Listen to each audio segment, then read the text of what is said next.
Minhas senhoras e meus senhores, é um prazer e uma honra para mim receber Sua Excelência o Sr. Embaixador de França e a Senhora Presidente do Instituto Superior de Agronomia, bem como o ilustre grupo de investigadores que hoje aqui se reúnem para partilhar as suas reflexões e os resultados das suas investigações sobre os jardins de artistas.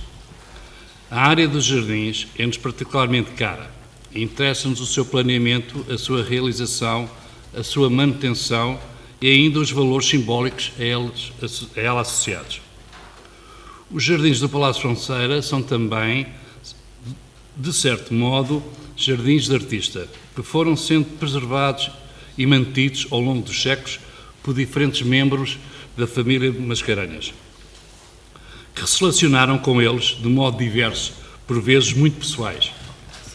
Resta-me desejar a todos os presentes uma jornada de trabalho muito proveitosa e, antes de passar a palavra à organização, dar a todos as boas-vindas ao Palácio Fronteira. Muito obrigado. Obrigado, mestre.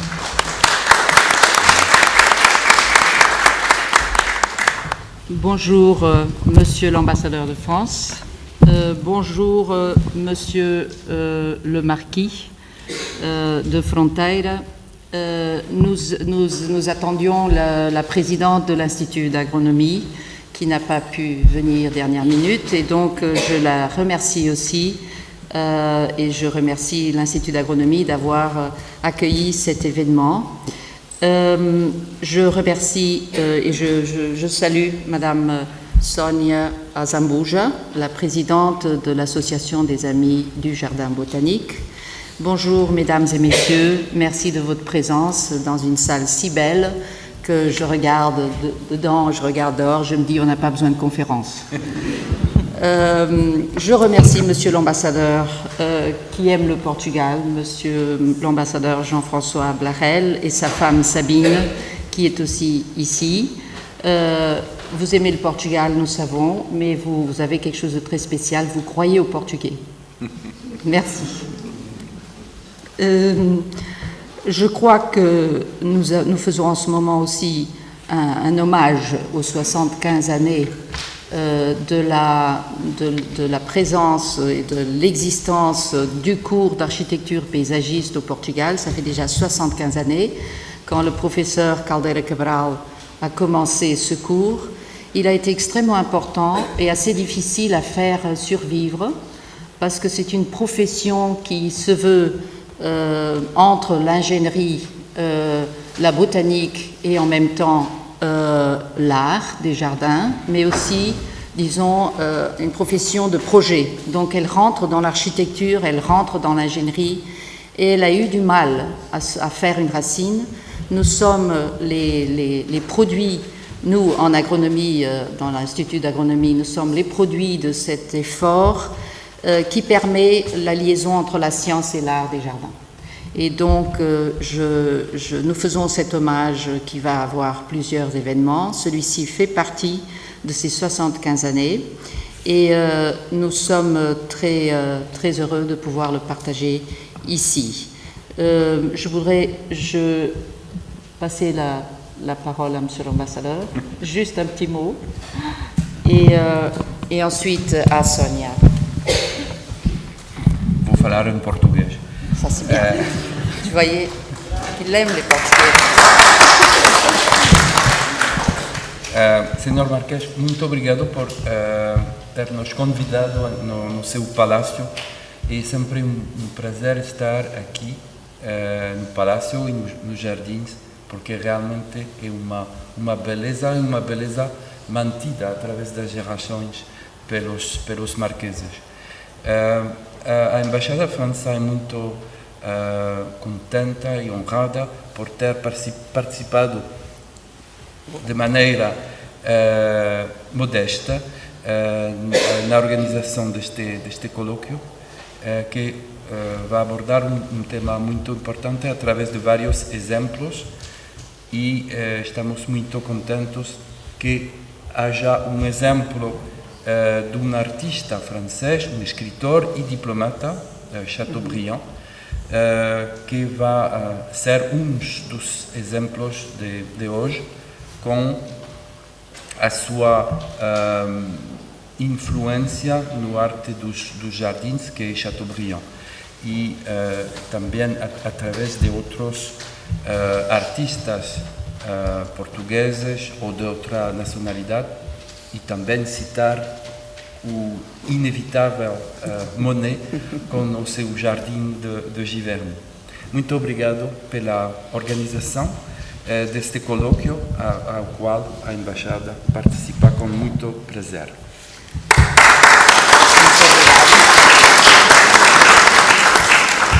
Bom dia.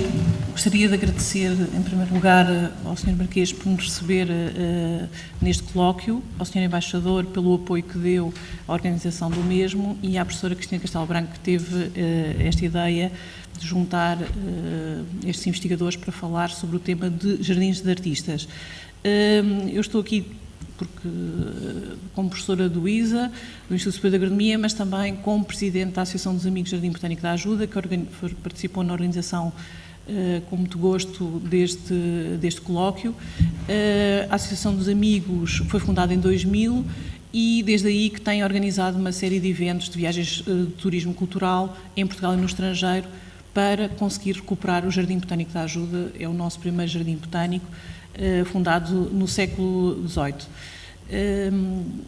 E também no âmbito da celebração dos 75 anos do ensino da arquitetura paisagista em Portugal, que a professora Cristina Castelo Branco já falou e que temos o gosto, não é, de lecionar na faculdade, que é a escola-mãe da profissão em Portugal, e que realmente ainda há muito por fazer para que a própria profissão se afirme, mas penso que também esta é uma maneira de celebrarmos também a profissão de arquiteto paisagista.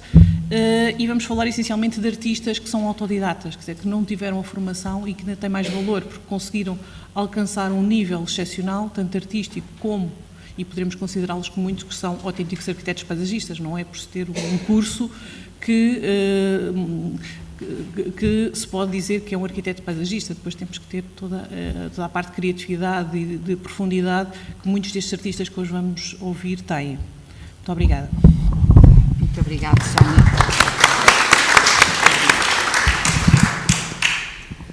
Voilà, alors je dis encore quelques mots pour expliquer un peu comment ça s'est passé, comment vous voyez que la langue française et portugaise s'entremêlent dans ce colloque et je demande aux Français de faire un petit effort pour comprendre le portugais et aux Portugais de faire un petit effort pour comprendre le français. C'est pas si difficile comme on peut voir. Mais je voudrais juste dire que d'abord, vraiment remercier notre présence ici, Monsieur le Marquis. Pour nous, ça a été Monsieur le Marquis José Maria Mascarenhas. Nous sommes très heureux de pouvoir être ici. Nous vous remercions beaucoup d'avoir accueilli ce colloque si franchement et si ouvertement. Nous savons que c'est toujours un manège pour réussir à avoir les visites, le déjeuner et le colloque, et donc nous vous remercions de toute l'organisation et de l'accueil. On aura une visite après le déjeuner, et ça aussi on veut le remercier. Ça a été vraiment une collaboration très généreuse de votre part et de votre fils aussi, Antonio, qui est un élève de notre institut supérieur d'agronomie, et qui donc, il a été élève, maintenant il est ingénieur, et qui en ce moment est à la charge du jardin de Fronteira. Et donc nous sommes très heureux d'avoir quelqu'un qui connaît si bien la matière botanique, la matière hydraulique, pour être à la tête de ce jardin en ce moment. Je voulais vous présenter l'orateur qui vient de loin, Monsieur Marco Martella. C'est un ami, mais c'est surtout un historien d'art qui est aussi historien et critique d'art. Il fait une analyse des jardins dont il publie à travers plusieurs moyens. Il publie une revue qui s'appelle Jardin, dont on pourra vous montrer des exemplaires tout à l'heure, on va les mettre ici. La revue des jardins est une revue qui pense le jardin, qui philosophe autour du jardin. D'ailleurs, les titres le montrent bien. le temps dans les jardins, le retrait dans les jardins, l'ombre dans les jardins. Il accueille des penseurs et des philosophes et des faiseurs de jardins dans sa revue et il pense avec lui ce que c'est que l'essence du jardin. Nous avons longtemps parlé déjà de la situation du passage du 19e siècle au 20e siècle où on a perdu l'essence artistique du jardin.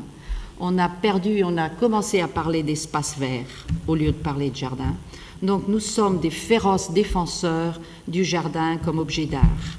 Et donc nous avons longtemps parlé sur ça et on s'est dit, après avoir fait un colloque dans la maison Chateaubriand, un grand colloque avec beaucoup de gens qui venaient parler, de grands savants qui venaient parler du jardin de Verdi ou du jardin de la comtesse de Ségur, où nous avons entendu toute cette grande manifestation de l'art des jardins dans la vallée aux Loups, la maison de Chateaubriand. Et puis un jour, on s'est dit, pourquoi on ne faisait pas un mini-colloque à Lisbonne avec les jardins d'artistes ? Et alors, avec l'aide de Sonia et l'association des Amis du Jardin Botanique, on a mis ce colloque ensemble. Donc, je vais juste demander à Marco Martella comment est née cette idée du jardin d'artistes et comment on l'a transportée ici pour partager avec vous aujourd'hui. Merci bien. Bonjour à tout le monde. Malheureusement, moi, je ne peux pas parler en portugais et je le regrette vivement. Et sincèrement, c'est à mon tour maintenant de faire de remerciements. Merci Monsieur le Marquis, merci Monsieur l'Ambassadeur de m'avoir donné la possibilité d'être ici avec vous aujourd'hui. Merci aux organisateurs du colloque.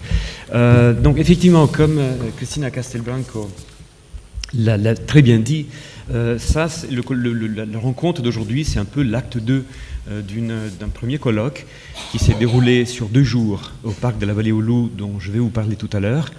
Le parc dont parlait Monsieur l'Ambassadeur, je ne comprends pas le français, mais j'ai compris le mot Chateaubriand. Donc, je sais qu'il vous a parlé de la Vallée aux Loups, donc de ce jardin où j'ai la chance de travailler, et où il y a un an, donc effectivement, comme Cristina Castelbranco l'a rappelé, j'ai organisé avec le département des Hauts-de-Seine, qui est responsable de la gestion du parc de Chateaubriand, un colloque international pour commencer à étudier les jardins d'artistes d'une façon un peu plus approfondie. On s'est souvent contenté de raconter des anecdotes sur les jardins d'artistes du 19e siècle. Alors, le colloque était plus spécifiquement sur les jardins d'artistes au 19e siècle, les jardins romantiques, disons, les artistes romantiques.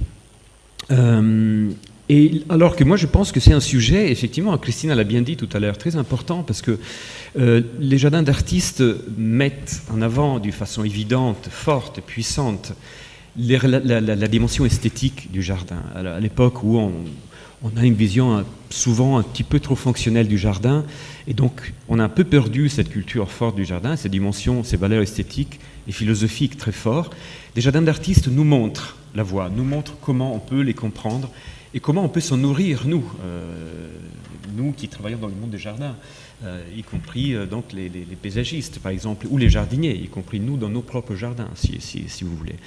Donc voilà, je ne vais pas m'attarder sur ce sujet. Je pense que ce qui est intéressant, c'est surtout de voir des exemples de jardins d'artistes, comment des artistes assez différents comme Chateaubriand, mais aussi d'autres, Monet, des artistes portugais, ont décliné dans leur jardin cette dimension artistique du rapport avec la nature et avec le jardinage. Je parlerai un peu plus de la dimension philosophique du jardin d'artistes tout à l'heure dans mon intervention, mais voilà, je voulais juste un peu insister sur ce lien, parce que ça me plaît beaucoup cette idée, qui se fait aujourd'hui entre ces merveilleux jardins, ces merveilleux lieux dans lesquels nous sommes, que j'ai visités il y a 10 ans pour la première fois, la seule fois, et qui a laissé une impression vraiment très très forte sur moi, le jardin de Fronteira, et le jardin de la Vallée aux Loups, où j'ai la chance de travailler. Donc voilà, un lien idéal qui se fait par les discussions, les échanges intellectuels et humains qu'on aura aujourd'hui. Et je pense, je tiens à rendre hommage à Cristina Castelbranco aujourd'hui, parce que je pense qu'elle incarne assez bien ce lien n'aie pas peur, ce lien entre les jardins historiques français et les jardins historiques portugais. Parce que vous savez très bien, sans doute, qu'elle a joué un rôle très important dans la restauration de jardins portugais, dont celui dans lequel nous sommes, qu'elle a vraiment contribué à l'évolution de la pensée et des pratiques, des techniques autour de la restauration des jardins historiques. Mais elle a un lien très fort avec la France. Elle a été décorée officier des arts et des lettres par le ministère de la Culture française. Donc vous voyez l'importance de ce geste. Elle travaille très souvent en France, c'est pour ça que j'ai la chance de la rencontrer souvent en France aussi, parce qu'elle collabore entre autres avec l'Institut européen des jardins et paysages, qui donne en plus une dimension plus que française et portugaise, mais européenne à son travail. Donc voilà, je lui cède la parole parce que j'ai hâte de l'entendre parler des sujets qu'elle va évoquer. Et puis je vais retourner tout à l'heure pour parler plus en particulier de Chateaubriand. Merci beaucoup. Ce partage avec vous a à voir avec une visite en 2011 au jardin de Claude Monet à Giverny, où dans un petit sachet de graines, pas dans les livres, mais dans un tout petit sachet de graines que j'ai acheté, il y avait écrit « Mon plus grand chef-d'œuvre est mon jardin ». Et je dis « Mais c'est pas vrai ». Je ne pouvais pas croire à cette confession où Monet nous faisait passer le maximum de son œuvre, qu'on pense aux nymphées qui sont dans le monde entier. On va les voir au fond du Japon, dans les îles les plus profondes et au fond de l'Amérique. Eh bien non, il dit mon plus grand chef-d'œuvre est mon jardin. Et je lui ai remercié. Je lui ai dit c'est très bien. De là va partir toute une pensée que il a fallu faire pour une recherche où un point très fort des jardins que les gens qui est très très fort mais qui est difficile à manier, à manipuler, c'est l'eau. Alors, nous allons voir pourquoi, mais Monet a décidé à faire un détour d'une petite rivière appelée l'Epte pour faire le lac. Et je vous dis que ce n'est pas évident, c'est très difficile de détourner une rivière et faire un lac. C'est simplement difficile. Vous allez demander quels sont les architectes paysagistes qui ont déjà réussi à faire quelque chose comme ça. Techniquement, c'est difficile. Administrativement, c'est encore plus difficile. Et déjà au XIXe siècle, c'était, pour avoir la permission, il a eu du mal. Alors, je vous fais un petit tour en 1897, où Monet regarde avec un air très orgueilleux, regardez bien, son œuvre d'eau. C'est pas de la peinture, c'est pas encore le jardin, c'est l'eau et c'est des nymphées qui ont l'air d'avoir été juste plantées. Alors, en effet, un bras dérivé de la rivière d'Epte, c'est ça. Il réussit à avoir, en 1893, l'autorisation de pratiquer une prise d'eau dans un bras dérivé de la rivière d'Epte, ce qui s'appelait un bras communal. Donc, il a l'autorisation pour deux choses. L'une, je sous-signais Claude Monet, reconnaît avoir reçu l'ampliation d'un arrêt préfectoral m'autorisant à construire 2 passerelles. Donc, non seulement il fait le petit détour, mais il pense déjà aux passerelles. Pour arriver à ces documents, vous vous imaginez, c'était déjà assez difficile. Donc c'est seulement 10 ans après son installation à Giverny qu'il réussit à faire le lac. Et le voilà, presque, il est identifiable par la petite passerelle, qui au fait est un pont. Et si vous regardez bien, c'est un pont qui ressemble beaucoup au pont japonais. Ça, ce sera toute une autre conférence. On n'y va pas. On reste sur Monet et sur Giverny. Et voilà une des premières photos qui ont été prises du lac qui deviendra si célèbre dans le monde entier. Si célèbre, et puis au fait, si vous regardez, c'est juste, vous voyez, attendez. Bon, je vous passe. On a ici le jardin, là, jaune, le jardin d'eau, et on voit que la rivière a été détournée, la petite rivière d'Epte, un petit ruisseau. Mais il avait une contrainte, il avait le train qui passait entre lui et son lac. Et donc, vous avez le plan des jardins en ce moment qu'on visite. Il faut passer par un tunnel pour arriver à son chef-d'œuvre, son jardin d'eau, comme il l'appelle. Quand je vous montre cette image, je voudrais partager avec vous la sensation que j'ai eue quand j'ai vu cette image. C'est que je connaissais cette image. C'était comme si je voyais quelqu'un que je connaissais. Je l'ai regardé et j'ai dit, mais c'est quoi? Qu'est-ce qui se passe? Et voilà. Vous voyez, c'était dans ma mémoire. C'était fortement dans ma mémoire. Et donc, c'était un objet connu. Mais il y a un point très fort, c'est que cet objet connu, eh bien, je le voyais à midi, comme visiteur. Il y avait 100 personnes autour de moi, on ne le voit pas. Donc, c'est déjà un gain qu'on arrive à avoir des images sans les personnes. Mais au fait, c'était quelque chose qui avait été pris ou bien le soir, au coucher du soleil, ou bien à l'aube. Ce qui veut dire qu'il avait accès à ce lac, évidemment, c'était le sien, à des heures incroyables, à des heures très spéciales. Et pourquoi? Parce qu'il avait un attrait pour l'eau qui était énorme. Et nous voilà avec une phrase tout simple de Georges Clemenceau, « L'eau a tiré la brosse de Monet ». Un point, c'est tout. Et comme il a tiré la brosse de Monet, il fallait faire des tours de lepte, réussir à faire les passerelles, mettre les nymphées et être là au bon moment. Mais Clemenceau dit un petit peu plus. Il aimait beaucoup Monet, vous le savez mieux que moi. Un champ d'eau chargé de fleurs et de feuillages, dans tous les brassements de la flambée solaire, avec les répercussions mutuelles de l'écran céleste et du miroir aquatique. Attention, miroir aquatique, c'est là le grand truc. Comment est-ce que les paysagistes arrivent à faire un miroir aquatique? Et chaque fois qu'on arrive, eh bien, c'est du gagné, toujours. Quand on a l'eau dans les jardins, c'est gagné. Alors, le miroir aquatique pour les diffusions de sensibilité ténues par lesquelles il semble que l'homme accède toujours plus près de l'objectivité. Et voilà, nous aussi, nous connaissons ce miroir merveilleux. Et voilà que Monet ne se tient pas seulement à son jardin, il construit son bateau-atelier. Vous voyez? Et il se peint dans le bateau-atelier. Je crois que c'était pour nous. Il a fait ça pour nous.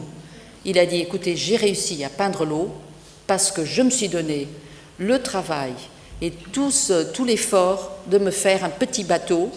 Et comme sur l'eau, c'est froid, si vous avez essayé de faire des aquarelles sur un bateau, les mains sont gelées très rapidement, pas au Portugal en août, je sais bien, mais vous vous mettez à peindre dehors et c'est très froid. Alors le voilà qui fait un bateau qui le protège, il ouvre les portes et il peint. Et il se peint lui-même. Mais je crois qu'il a peint pour nous. Il a dit, écoutez, vous voyez, c'est ça que j'ai fait. Donc, il pouvait peindre l'eau et ses reflets à partir des points très spéciaux de la rivière. Mais alors, il confesse. Dans ses lettres, il y a une correspondance qui est merveilleuse. On peut tout comprendre de son effusion artistique à travers ses lettres. C'est un point très fort. Je suis absorbée par le travail. Ces paysages d'eau et de reflets sont devenus une obsession. J'imagine que dans la salle, il y a des artistes qui font de la peinture, amateurs ou professionnels. Vous savez bien que quand on veut peindre quelque chose, ça devient une obsession. Et le voilà qui dit « Les reflets sont devenus une obsession. C'est au-delà de mes forces de vieillard et je veux cependant arriver à rendre ce que je ressens. » Ça, c'est très intéressant comme expression et c'est bien qu'il nous donne, encore une fois, un portrait de lui-même en train de peindre l'eau. Mais là, il arrive vraiment au bout. Ici, le paysage d'eau se confond avec le ciel. L'aube et le soleil qui se lève est vraiment d'une force énorme.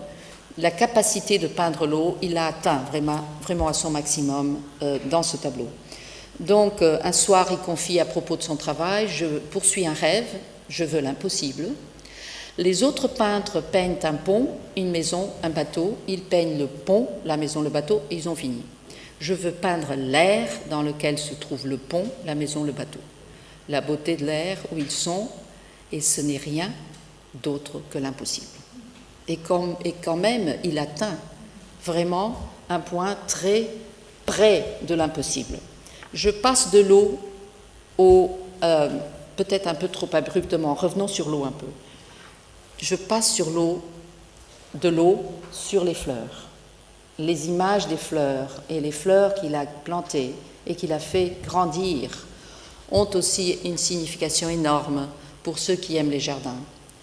Parce que la question est la suivante. Est-ce que l'émotion esthétique que nous ressentons quand nous admirons un jardin peut égaler l'émotion esthétique sentie devant un tableau de Monet? Je ne sais pas y répondre. C'est un procès en cours. Peut-être dans 10 ans, je serai plus près de la réponse. L'émotion esthétique, quand on a un jardin, est parfois plus grande que quand on voit un tableau, parfois plus petite. C'est quelque chose qui est très fort, mais ce qui est sûr, c'est que l'émotion esthétique est là. Et donc, les jardins et les tableaux, on commence à les mettre ensemble dans notre perception humaine. C'est ça qui est important. Donc, je dis que Monet place l'art des jardins au-dessus de la peinture de la nature, et ce faisant, il lance l'art du paysage et des jardins au sommet de l'émotion esthétique, comme si la beauté dans les jardins était le travail suprême de l'humanité, bien qu'éphémère. Cette phrase, il faut que je la confirme dans les prochaines années. C'est très risqué ce que je dis là, mais je trouve que nous sommes sur un point fort. Donc nous avons je passe un petit peu au latin, les dahlias, les althea, les delphiniums, les rudbeckia, les cosmos, les zinnias, les roses, les salvias, tout en petits graines, nous pouvons les faire nous-mêmes dans nos jardins. Ce qui est important, c'est la composition. Comme dans les tableaux, ce qui est important, c'est la forme dont on fait la composition.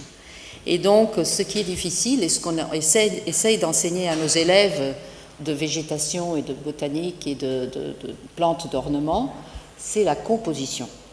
Et je vois ici Teresa Chambel, qui est à la tête de la revue Jardins, tu vois, tu es à la tête de la revue Jardin, elle est à la tête de la revue. Et elle fait un travail très bon dans ce sens d'enseigner au grand public comment faire pour que ces graines et pour que ces rudbeckias et ces delphiniums sortent au bon moment pour notre composition. Donc c'est un des objectifs de la revue Jardins, c'est l'horticulture ornementale, c'est la décoration et l'art avec les plantes. Donc, mais je dois dire que lui, il faisait ça en faisant appel à la théorie des couleurs du XIXe siècle. Et vous savez bien quels sont je ne vais pas vous parler de ces grands penseurs qui ont écrit sur les couleurs, mais il nous faut juste parler de Goethe pour avoir nous savons que l'importance des couleurs est très grande. Je ne vais pas rentrer dans ce détail parce que je veux passer à quelqu'un d'autre. La volonté de faire de l'art avec l'eau, les couleurs, les plantes et l'air relève d'une même sensibilité. Monet le fait et les jardiniers le font aussi. Monet fait la confession de son obsession de passer du paysage total à l'art de la peinture. Nous, on a la chance, quand on fait un jardin, on travaille le paysage total. On travaille avec l'eau, le ciel, les plantes, la terre, le vent, le soleil, l'ombre et la lumière. Donc nous le faisons. C'est pour ça que c'est si difficile de faire un bon jardin. Parce que c'est vraiment l'art le plus complexe. Parce que ce n'est pas une peinture, ce n'est pas une sculpture, c'est tous ces éléments de la nature qu'on essaie de mettre ensemble pour faire de la beauté. Bon, je passe à une pensée par Kenneth Clark qui se demande sur la peinture, attention, il se demande sur la peinture, et au milieu du XXe siècle, il se dit, comme vieux et arriéré individualiste, je crois que toute la science et la bureaucratie au monde, toutes les bombes atomiques et les camps de concentration ne réussiront pas à détruire l'esprit humain. C'est très important ça. On continue à faire des jardins pendant ce temps. Il y en a une énorme quantité de jardins, ce serait une autre conférence, les jardins faits pendant la guerre. D'ailleurs, Serhalvs est un des jardins faits pendant la guerre et il est très important. Et l'esprit réussira toujours à avoir une forme visible. Mais quelle forme y aura-t-il? Cela, nous ne pouvons pas prévoir. Eh bien, je peux dire que Paul Klee a répondu à la réponse de Kenneth Clark. Paul Klee a dit, c'est donc un artiste, vous le connaissez bien, regardez bien les dates de Monet sont un petit peu avant. Paul Klee, il va faire le passage vers le XXe siècle. Et c'est un grand artiste qui est un grand intellectuel en même temps. Et il réussit à parler sur sa forme de création. Il réussit à nous dire la théorie de l'art moderne, les cahiers de croquis, la confession de la créativité. Il réussit à nous dire, voici comment ça se passe, quel est le procès de création. Et bien sûr, on peut l'utiliser pour les jardins, évidemment.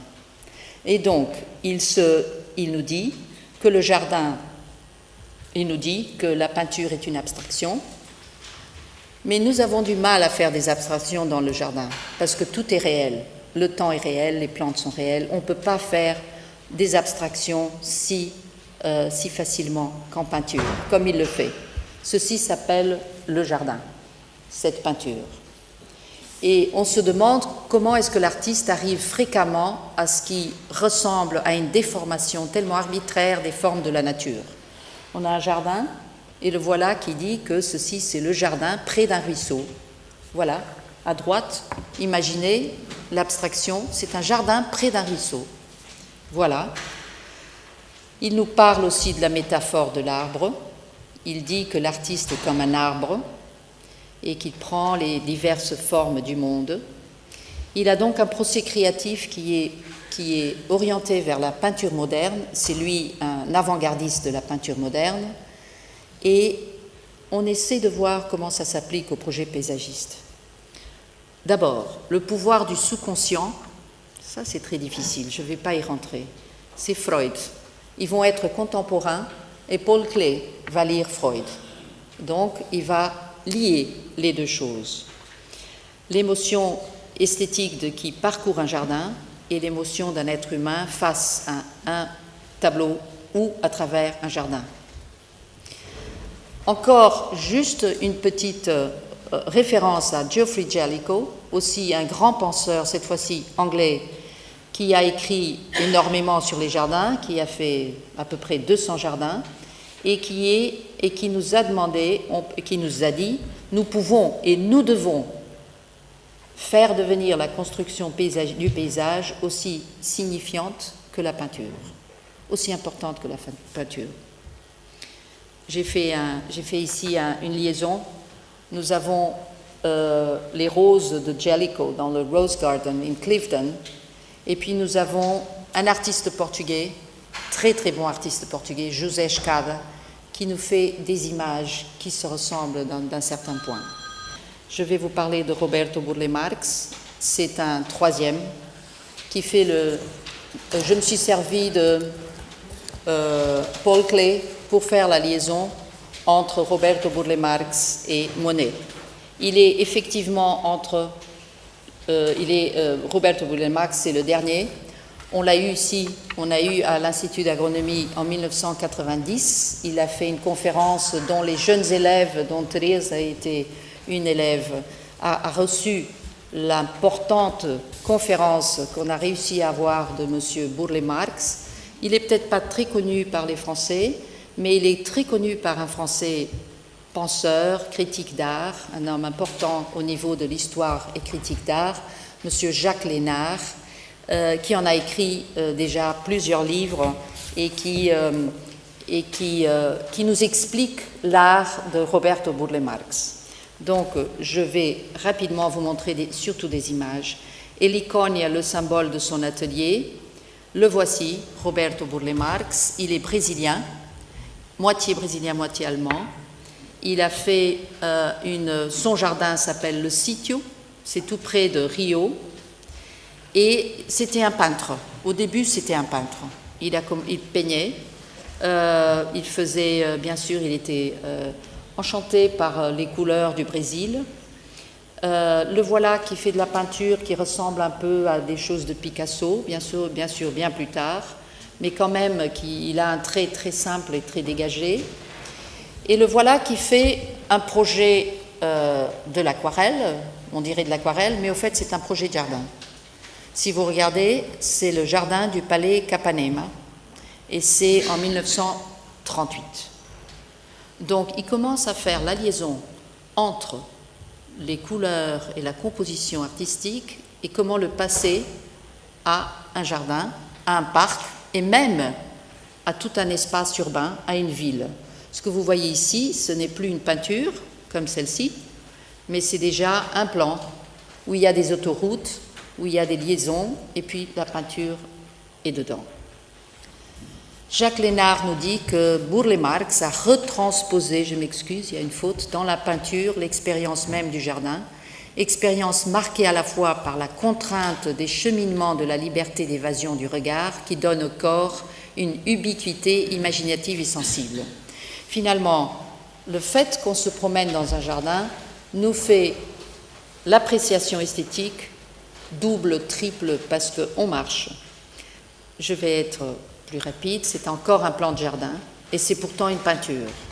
Le voilà, il fait aussi des plans sur les grands immeubles, donc des jardins de couverture, et il nous a confessé, ici au Portugal, il nous a confessé qu'il avait vu, et c'était pas enregistré ce qu'il a dit, donc je ne peux pas le prouver, mais là, il y avait 200 personnes dans la salle, beaucoup d'élèves, et il nous a dit, écoutez, j'ai déjà 80 ans, et je vous confesse que je suis venu au Portugal, à Lisbonne, que j'ai mesuré votre pedra portuguesa, calçada portuguesa, et après l'avoir mesuré, eh bien, je l'ai utilisé au Brésil.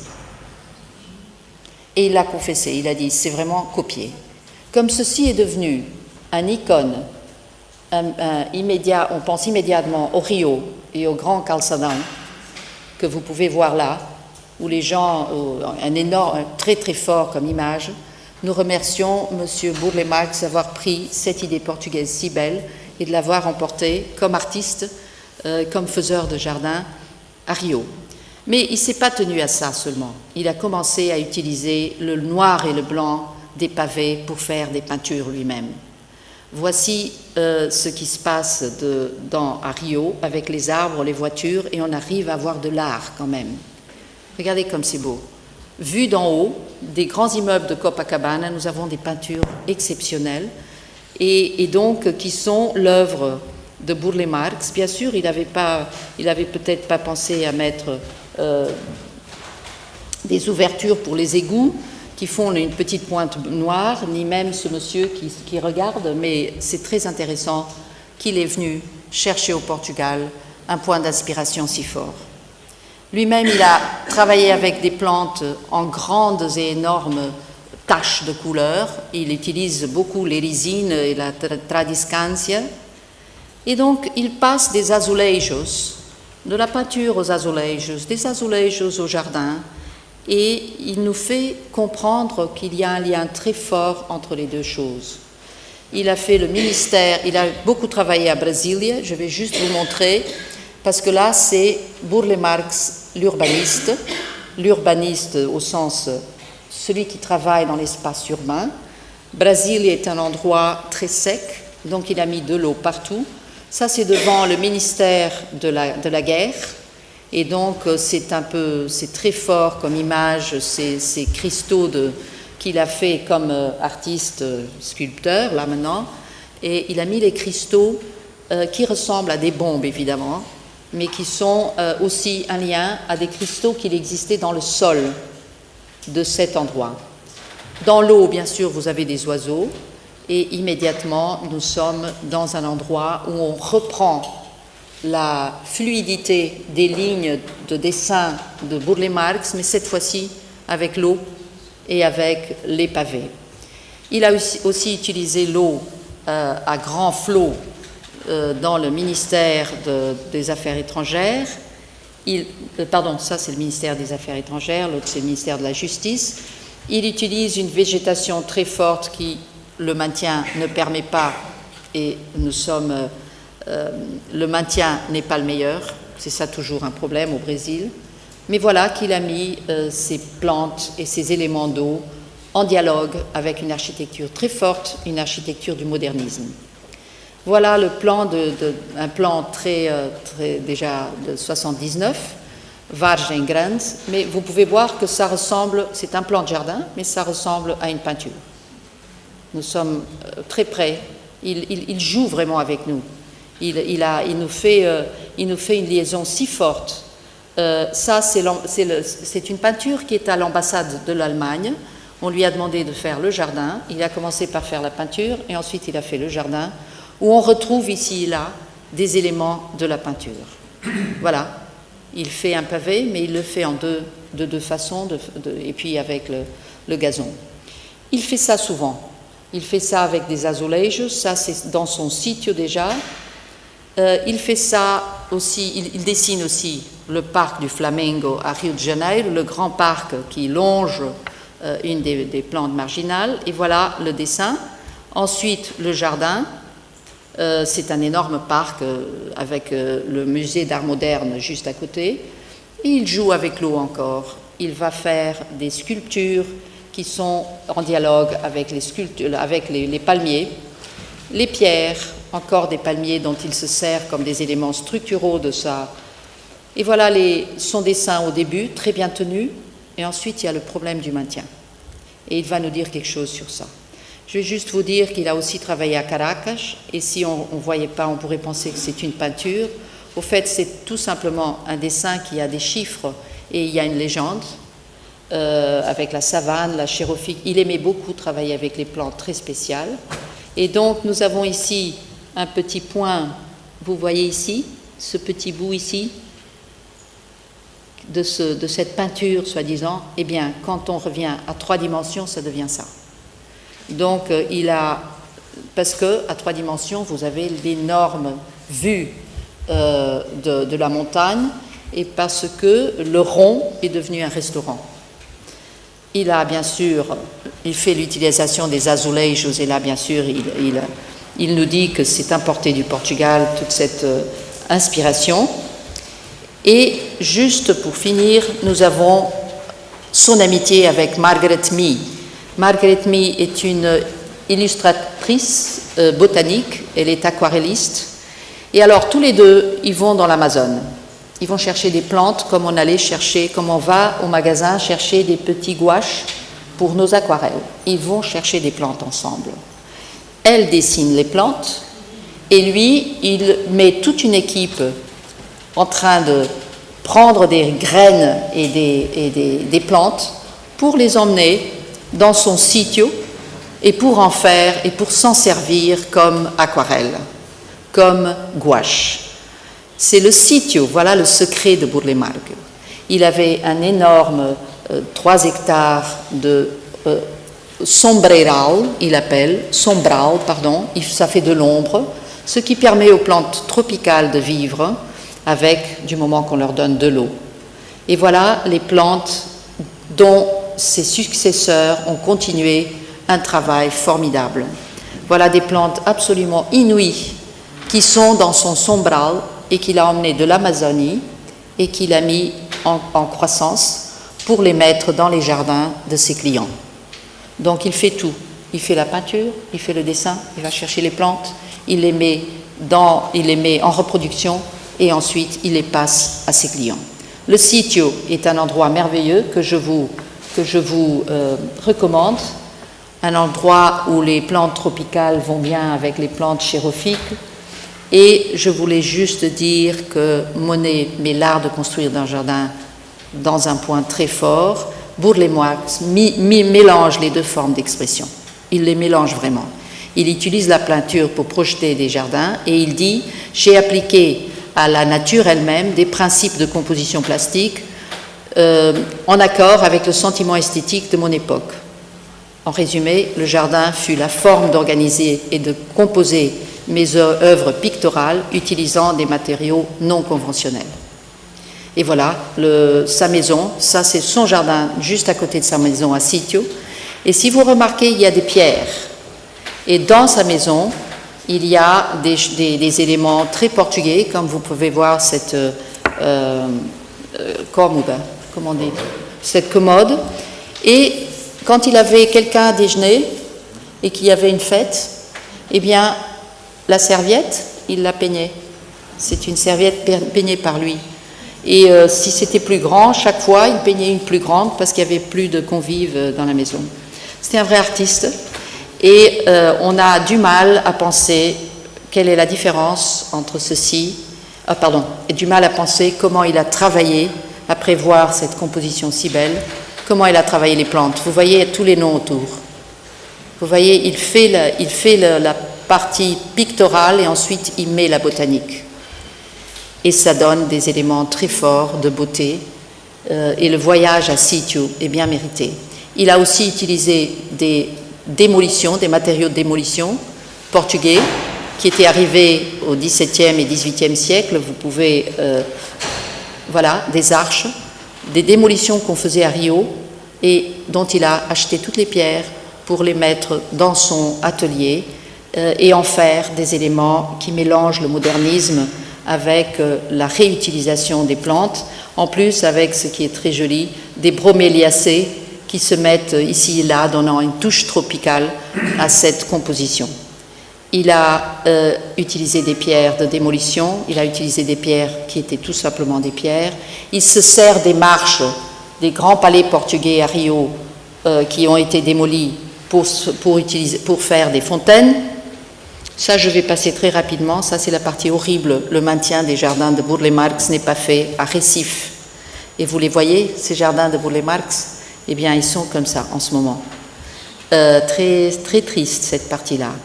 Le grand jardin qui a été très bien maintenu, c'est le jardin de Odete Monteiro. Voilà sa proposition.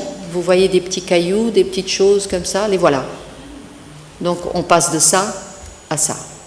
Et on reconnaît les cailloux qui traversent l'eau, et on peut voir les petits cailloux qui traversent l'eau dans son dessin original, mais aussi quand la floraison vient en force, nous avons un point de couleur, et si on serre les yeux, c'est à peu près une peinture et non plus un jardin. Mais lui, il était suffisamment malin, suffisamment connaisseur de la nature pour ne pas signer avec un ego fort son œuvre. Il savait qu'il faisait un petit peu et qu'ensuite le temps allait compléter ses idées.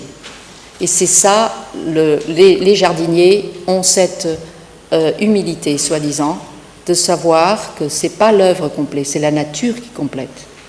Et donc, je vous laisse avec cette recommandation.